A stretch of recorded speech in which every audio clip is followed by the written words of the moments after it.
Welcome to my YouTube channel. आज हम environmental education and disaster management के अंतर्गत कुछ महत्वपूर्ण ऑब्जेक्टिव प्रश्नों को अध्ययन करेंगे। आज का पहला प्रश्न है, मानव जनित पर्यावरण प्रदूषण कहलाते हैं परजैविक, प्रतिजैविक, एंथ्रोपोजोनिक, इसमें से कोई नहीं। तो इसका सही आंसर है एंथ्रोपोजोनिक। तीसरा पार्ट, इसकी व्याख्या को देखते हैं।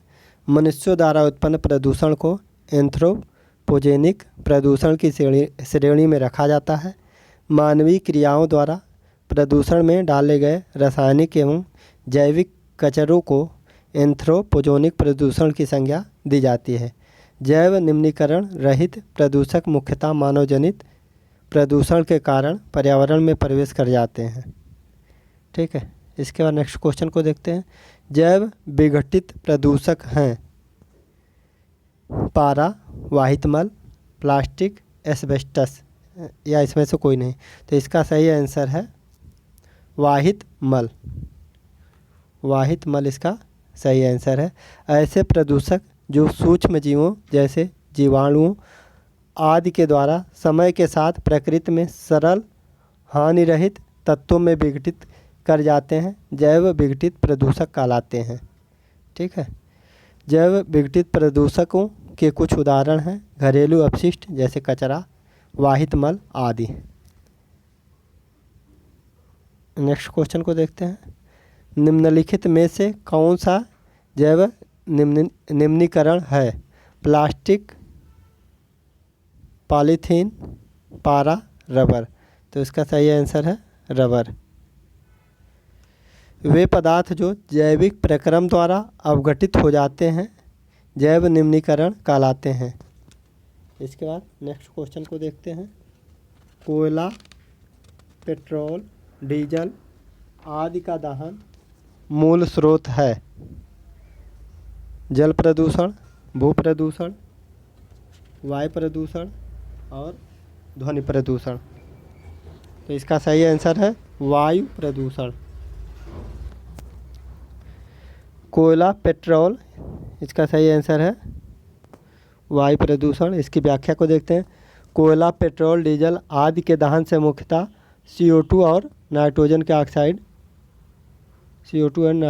ऑक्साइड निकलते हैं जो कि वायु प्रदूषण का प्रमुख कारण है। जब मानवीय या प्राकृतिक कारणों से वायुमंडल में उपस्थित गैसों के निश्चित अनुपात में विषाक्तता गैस या कणकीय पदार्थों की जगह से अवांछनीय परिवर्तन हो जाता है, इसे वायु प्रदूषण कहते हैं। जितना केमिकल कंपोजिशन है, अगर उसमें कोई केमिकल की मात्रा कम होती है या अधिक होती है तो उसे वायु प्रदूषण की संज्ञा में कहते हैं। नेक्स्ट क्वेश्चन है, प्रकाश रासायनिक धूम्र कोहरे के बनने के समय निम्न में से कौन सा एक उत्पन्न होता है? इसका सही है नाइट्रोजन ऑक्साइड। प्रकाश रासायनिक धूम्र कोहरा स्मॉग शब्द स्मोक एंड फोक के मिलने से बनता है। स्मॉग जो है, स्मॉग ये आपका स्मोक और फोक के मिलने से बनता है। ठीक, प्रकाश रासायनिक धूम्र कोहरा वायु प्रदूषण की एक अवस्था है। गाड़ियों और औद्योगिक कारखानों से निकले धुएं में उपस्थित नाइट्रोजन ऑक्साइड और नाइट्रोजन डाइऑक्साइड गैस सूर्य के प्रकाश में हाइड्रोकार्बन के साथ अपक्रिया करके कई सारे द्वितीयक प्रदूषक का जन्म देती है। इसके बाद नेक्स्ट क्वेश्चन, धुआं में आँखों को प्रभावित करने वाला कौन सा रासायनिक उत्तेजक पदार्थ होता है? तो आपका पेरोक्सी एसीटाइल नाइट्रेट। इसका सही आंसर ये है। इसकी व्याख्या को देखते हैं। पेरोक्सी एसीटाइल नाइट्रेट प्रकाश रासायनिक धुएं में उपस्थित एक द्वितीयक प्रदूषक है जो आँखों में जलन तथा उत्तेजना पैदा करता है। यह आँखों को प्रभावित करने वाला एक शक्तिशाली उत्तेजक पदार्थ है। नेक्स्ट क्वेश्चन को देखते हैं। सामान्य स्थिति में वातावरण में प्रदूषण उत्पन्न करने वाली गैस है carbon monoxide, carbon dioxide, nitrogen, oxygen.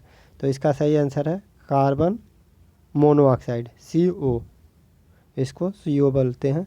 Carbon monoxide एक प्रमुख प्राथमिक वायु प्रदूषक है जो कि रंगहीन है, कलरलेस है तथा अति विषैली है, हाईली पॉइजनस होती है।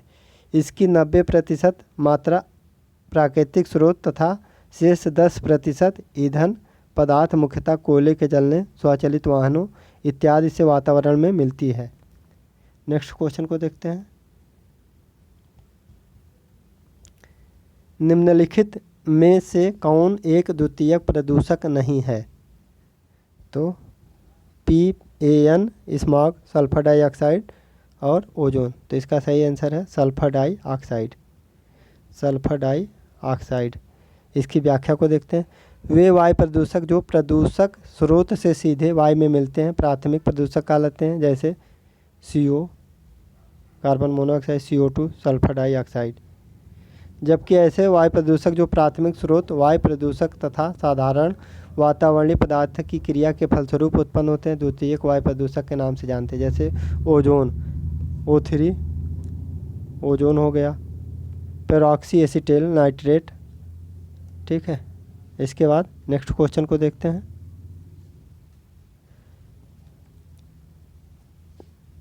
निम्न में कौन द्वितीयक वायु प्रदूषक है? Smog, carbon dioxide, carbon monoxide, fly ash. तो इसका सही आंसर है स्मॉग। द्वितीयक में आता है स्मॉग। उसके बाद नेक्स्ट क्वेश्चन। अधूरे प्रज्वलन के कारण मोटर कार एवं सिगरेट से निकलने वाली रंगहीन गैस है। तो इसका सही आंसर है, इसकी व्याख्या को देखते इसके option carbon dioxide, nitrous oxide, carbon monoxide, methane.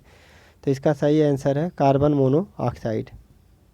Motor car तथा सिगरेट के अधूरे प्रज्वलन के कारण निकलने वाली रंगहीन गैस कार्बन मोनोऑक्साइड होती है, CO। बहुत ही खतरनाक होती है। 90% ये प्रकृति से मिलती है और 10% मानव द्वारा मिलती है।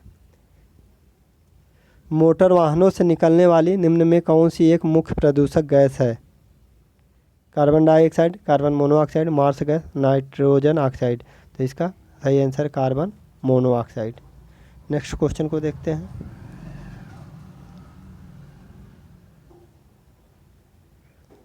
वाहनों में पेट्रोल के जलने से निम्न धातु वायु को प्रदूषित करती है? Mercury, cadmium, lead, carbon dioxide. इनमें से कोई नहीं। तो इसमें लेड है, इसका सही आंसर है लेड। वाहनों में पेट्रोल के जलने से लेड धातु उत्सर्जित होती है जो वायु को प्रदूषित करती है। लेड को इंजन में नॉकिंग रोकने के लिए प्रयुक्त किया जाता है। क्या रोकने के लिए? नॉकिंग रोकने के लिए प्रयुक्त किया जाता है। इसके बाद नेक्स्ट क्वेश्चन है। निम्नलिखित वायु प्रदूषक में कौन रक्त धारा को दुष्प्रभावित कर मौत उत्पन्न कर सकता है? एस्बेस्टॉस, धूल, कैडमियम, लेड, कार्बन मोनोऑक्साइड। तो इसका सही आंसर है कार्बन मोनोऑक्साइड। कार्बन मोनोऑक्साइड एक मुख्य वायु प्रदूषक है। यह गैस रक्त में उपस्थित हीमोग्लोबिन से जुड़कर कार्बोक्सी हीमोग्लोबिन बनाती है, जिसके कारण रक्त को ऑक्सीजन को वहन करने की क्षमता कम हो जाती है। जब लगभग 50% हीमोग्लोबिन कार्बोक्सी हीमोग्लोबिन में बदल जाता है, तब ऑक्सीजन की कमी से श्वसन क्रिया में अवरोध हो जाता है, जिसके परिणाम स्वरूप मृत्यु हो सकती है। ठीक है, कार्बन मोनोऑक्साइड बहुत ही खतरनाक गैस मानी जाती है। निम्नलिखित में से कौन सा वायु प्रदूषक ऑक्सीजन की अपेक्षा अधिक शीघ्रता से रक्त के हीमोग्लोबिन में घुल जाता है? Pan, carbon dioxide, carbon monoxide, ozone. तो इसका सही आंसर है कार्बन मोनोऑक्साइड। कार्बन मोनोऑक्साइड हानिकारक गैस है। यह हमारे फेफड़े में प्रवेश करती है, जो रक्त में हीमोग्लोबिन की कमी हो जाती है। यह गैस हीमोग्लोबिन अणुओं में ऑक्सीजन की तुलना में 240 गुना से 300 गुना अधिक तेज़ी से संयुक्त हो जाती है, जिस कारण वायु में पर्याप्त ऑक्सीजन होने पर भी सांस लेने में कठिनाई होती है और घुटन महसूस होने लगती है। ठीक है, इसके बाद नेक्स्ट क्वेश्चन है, होमवर्क है आपका। निम्नलिखित वृक्षों में कौन पारिस्थितिकी मित्र नहीं है? बबूल, यूकेलिप्टस मतलब इसको सफ़ेदा बोलते हैं, नीम, पीपल। तो इसका सही आंसर आपको कमेंट बॉक्स में करना है। ओके, थैंक यू, मिलते हैं नेक्स्ट वीडियो में।